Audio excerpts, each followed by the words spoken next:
स्वामी ने भगवान शिव के लिए एक सुंदर आनंदमय भगवान शंकर का एक पार्थिव शिवलिंग का निर्माण करा। एक बेलपत्र आर्यमा स्वामी ने उस शिवलिंग पर समर्पित करी और ध्यान लगाकर आर्यमा स्वामी बैठ गए। आर्यमा को मालूम नहीं था कि आज प्रदोष है। आर्यमा को मालूम नहीं कि आज प्रदोष है। और फिर निवेदन करूं, पितृपक्ष की प्रदोष के दिन, पितृपक्ष में जो प्रदोष आती है, उस प्रदोष के दिन यदि एक चावल का दाना, एक बेलपत्र और एक लोटा जल कोई दिल से बाबा को चढ़ा देता है, प्रदोष काल में घी का दिया लगा देता है, उसके पूर्वजों को पिंड अपने आप प्राप्त हो जाता है, तर्पण अपने आप मिल जाए। उसको नहीं मालूम कि प्रदोष है। आर्यमा स्वामी के स्मरण में नहीं था कि आज तो वो दिन है जिस दिन मेरे शंकर भगवान पार्वती और के साथ में वर प्रदान करते हैं, आनंद प्रदान करते हैं। मैं समझना है। चले, आर्यमा स्वामी ने पार्थिव लिंग का निर्माण किया और बैठ गए। शंभु शरणे मांगो घड़ी दुख दया करीने दर्शन ओ शंभु शरणे मांगो घड़ी दुख दया करीने दर्शन। भगवान रमे स्मरण में, आनंद में, चित्त में, और भगवान शिव का पार्थिव शिवलिंग का निर्माण कर लिया। पूजन करने के लिए बैठ गए। 17 सितंबर से 17, 18, 19, 20, 21 5 दिन अमावस्या तक, पितृ के 5 दिन जो पीछे के हैं, पितृ मोक्ष के, ये 5 दिन जो ऑनलाइन कथा चलेगी, जितने भी शिव भक्त कथा को श्रवण कर रहे हैं, आपसे निवेदन है अपने अपने घर में ये 5 दिन की जब कथा चले 17 से 21 तक, तो एक चावल का दाना अपने साथ लेकर कथा सुने, या अपने पूर्वजों का फोटो रखकर कथा सुने, या परिंदे के पास में एक दिया लगाकर कथा सुने, या भगवान शिव का स्मरण कर कर एक चावल का दाना लेकर कथा सुने। और बाद में वो चावल का दाना परिंदे को छुआकर तुम्हारे घर में जो शिव जी हो, शंकर जी का मंदिर हो, शिवलिंग हो, मंदिर को आसपास में कहीं पर भी वो चावल का दाना शिव हो समर्पित।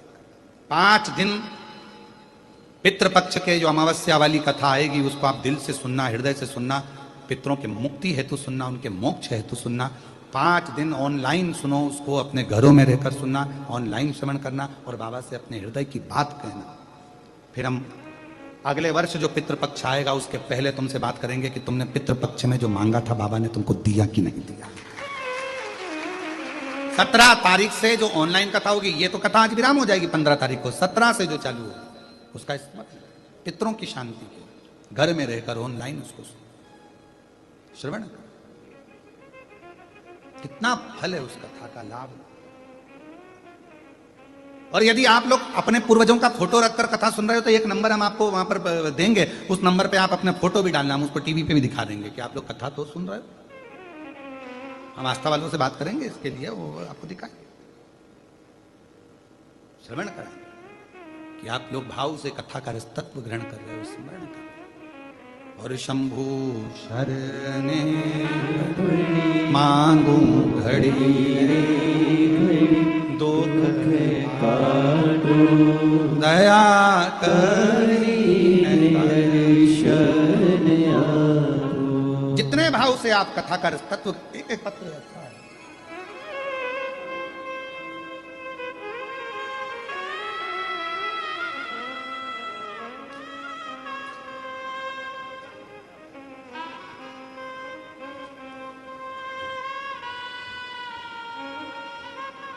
मेरा नाम राजेंद्र कुमार बंसीलाल लकाटे। मैं बाबा की कृपा का क्या वर्णन करूं गुरुदेव। 6 साल यहाँ वहां नौकरी करता रहा। बाबा से केवल एक बार प्रार्थना करी कथा के अंदर, और बाबा ने आज मुझे संभाजी नगर में ही, छत्रपति संभाजी नगर में ही प्रशासकीय अधिकारी के पद पर नियुक्त कर दिया। मैं बाबा को यहाँ प्रणाम करने के लिए, कहीं बैठे हो तो अंदर आकर एक बेलपत्र ले सकते हैं, जहां बैठे हो आ सकते हैं। गुरुजी, मैं दामिनी श्रीकेश दखने नागपुर से हूं। मेरे पति औरंगाबाद में एयरपोर्ट पर एटीसी के पद पर कार्यरत हैं। मेरे पति जी का ट्रांसफर कर्नाटक के पर हो गया था। हम लोग कर्नाटक में रहे तो वहां शिव मंदिर में प्रवेश नहीं करने देते। किसी ने आपके बारे में बताया, कहीं बैठे हो तो आ सकती हैं, दामिनी श्रीकेश दखने नागपुर से। फिर हमने भगवान शिव का घर में ही पूजन अर्चना करना प्रारंभ करा और भगवान की ऐसी कृपा हुई गुरुदेव कि सोचा भी नहीं था, शिव से जो जो मांगते मेरा शंकर वो मुझे प्रदान कर देता।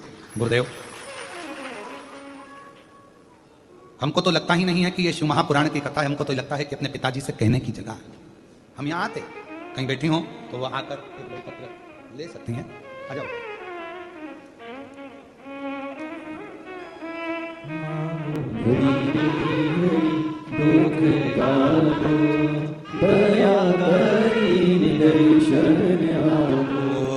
शंभु शरण पड़ी मांगू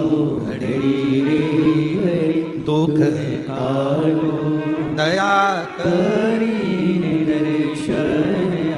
शिव कथा कर रही है, भगवान शंकर का पवित्र चरित्र वर्णन कर रहा, शिव तत्व का। आर्यमा स्वामी ने शिवलिंग का निर्माण किया। ध्यान नहीं है कि प्रदोष है। कभी कभी हम टीवी पर कथा श्रवण करते रहते हैं, हमारे स्मरण में नहीं आता कि आज कौन सी तिथि है, पर कथा सुनने बैठ गए। उस तिथि के दिन हमारे कानों में ऐसी कथा पहुंच जाती है कि हमारा कल्याण बाबा अपने आप करना प्रारंभ कर देता, हमारे दुख मिटाना बाबा प्रारंभ कर देता, हमारी तकलीफें मिटाना शिव प्रारंभ कर देता। हमारे स्मरण में नहीं रहता, ध्यान नहीं आ पाता कभी कभी। शिव कथा कर रही है आर्यमा स्वामी ने। जैसे शिव जी की आराधना करी, भगवान शंकर। अब गणेश जी ने गलत कहा था क्या? तुम्हें कहीं नहीं जाना है, तुम क्यों जाओ, क्यों भटको, क्यों भटको? तुम तो शंकर का स्मरण करो, शिव को भजो। जहां बैठकर भजोगे वहीं मिलेगा। आस्था चैनल के सामने बैठकर कथा सुन रहे हो तो भी फल मिलेगा, मोबाइल पर कथा सुन रहे हो तो भी फल मिलेगा, और कथा के पंडाल में बैठकर कथा सुन रहे हो तो भी फल मिलेगा। तुम जहां बैठे, ये शंकर की कथा है, शिव महापुराण कथा है। शंकर हर जगह है। श्वास में शिव, श्वास निकल गई तो शव। श्वास है तो तुम शिव हो, श्वास निकली तो तुम शव हो। तो श्वास जहां चल रही है वो शिव ही है। इसलिए शंकर को कहीं ढूंढने मत जाओ, कहीं मत ढूंढो, उनको ढूंढने जाने की जरूरत नहीं है। भोला कहाँ मिलेगा, और मैंने ढूंढा देश उज्जैनी ढूंढा, काशी ढूंढा, कहाँ मिलेगा। उज्जैनी ढूंढा, काशी ढूंढा, कहाँ मिलेगा। अरे एक जरूरी काम भोला कहाँ मिलेगा। मुझे एक जरूरी काम भोला कहाँ मिलेगा। गणेश जी ने कह दिया कहीं मत जाओ, बैठ गए एक जगह पर, बना दिया पार्थिव लिंग। पार्थिव लिंग का निर्माण कर लिया। अब ये पार्थिव लिंग का निर्माण करना, ये भी तो वही भाव आ गया, कंकर में शंकर को ढूंढ लेना। कण कण में शिव है, पार्थिव बनाया बालू से, मिट्टी से, रेत से, कण कण में शिव है, उसी में तो ढूंढा। आर्यमा स्वामी ने ओम नमः शिवाय, ओम नमः शिवाय, ओम नमः शिवाय, ओम नमः शिवाय, ओम नमः शिवाय जप रहे हैं, जपा रहे हैं। शिवजी प्रकट हो गए, सामने आ गए, भगवान शंकर सम्मुख में, और भगवान शंकर सामने। मांगो क्या चाहिए। आर्यमा स्वामी कहने लगे, प्रभु जी बड़ी कृपा करिए। गणेश जी बिल्कुल सत्य कहे थे, ढूंढने जाने की जरूरत नहीं है, भगवान को बस एक जगह पर बैठकर भज लो, परमात्मा मिल जाता। क्यों भटक रहे हो, काहे के लिए जा रहे हो, कहां जा रहे हो? एक जगह बैठकर उसको भजो, मिलेगा।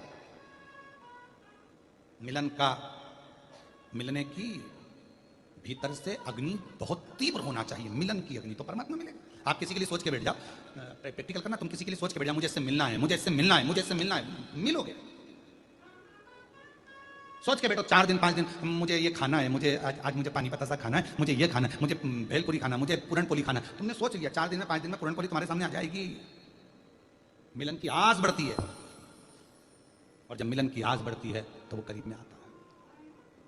और मेरे भोले तेरा सहारा है, मेरे भोले तेरा सहारा है, मेरी नैया का तू किनारा है, मेरी नैया का तू किनारा है। ओ मेरे बाबा तुझे पुकारा है, मेरे बाबा तुझे पुकारा है, मेरी नैया का तू किनारा है, मेरी नैया का तू किनारा है। ये भाव से मिलन की आस जागृत करिए, मिलन की आस। आर्यमा स्वामी कहते हैं कि मैं पितृपक्ष में जहां जहां गया ब्रह्मलोक, नारायण लोक, वैकुंठ लोक, इंद्र के पास गरुण वरुण सब दूर घूमी आया। सबने मेरा आदर करा, सबने मुझे खूब माल खिलाया। पर अब मेरा मन पितृपक्ष में ये आपकी भूमि मृत्यु लोक में आया हूं, आपके धाम में आया हूं। मृत्यु लोक में, आपके धाम में। हाँ, क्या मिलेगा मुझे? सब जगह गया, सब जगह आदर हुआ, सम्मान हुआ, सत्कार हुआ, भोजन हुआ, पकवान हुए, कहीं खीर, कहीं पूड़ी, कहीं भजिया, कहीं पकौड़ा, कहीं कुछ ये, कहीं कुछ इमरती, जलेबी, सब मिला। पर आपके धाम आया हूं, क्या मिलेगा? शिव जी कहते हैं अब मैं तुम्हें वो दूंगा जो तुम्हारा भी कल्याण करेगा और पूरे जगत का, जितने पितृ हैं सबका कल्याण करेगा। क्या? तो शंकर भगवान ने कहा इसी स्थान पर बैठ जाओ, मैं तुम्हें कथा श्रवण कराता हूं। कथा? हाँ। शंकर भगवान कहते हैं शिव जैसा कोई वक्ता नहीं और शिव जैसा कोई श्रोता नहीं। वेद व्यास जी ने अपनी धर्म पत्नी को जो अमरनाथ की गुफा में कथा सुना रहे हैं, शिव जैसा वक्ता नहीं। स्वयं सती को लेकर कुंभज ऋषि के आश्रम में जाकर कथा सुन रहे हैं तो शिव जैसा श्रोता भी नहीं। वक्ता भी शिव जैसा नहीं और श्रोता भी शिव जैसा नहीं। चलो मैं तुम्हें कथा श्रवण कराता हूं। भगवान की कथा में आर्यमा स्वामी को ऐसा डुबो दिया, राम नाम, कृष्ण नाम, शिव नाम में ऐसे डूब गए। और आर्यमा स्वामी आखिरी में फिर वहां से जाने लगे तो शिव कहने लगे अगर पितृ पक्ष में मृत्यु लोक में कहीं शिव महापुराण की कथा का रसतत्व शिव भक्त के मुख से सुनने को मिल जाएगा, आर्यमा स्वामी जो जो श्रवण करेगा उसके पूर्वज, उसके पितृ तर जाएंगे, उनका मोक्ष हो जाएगा।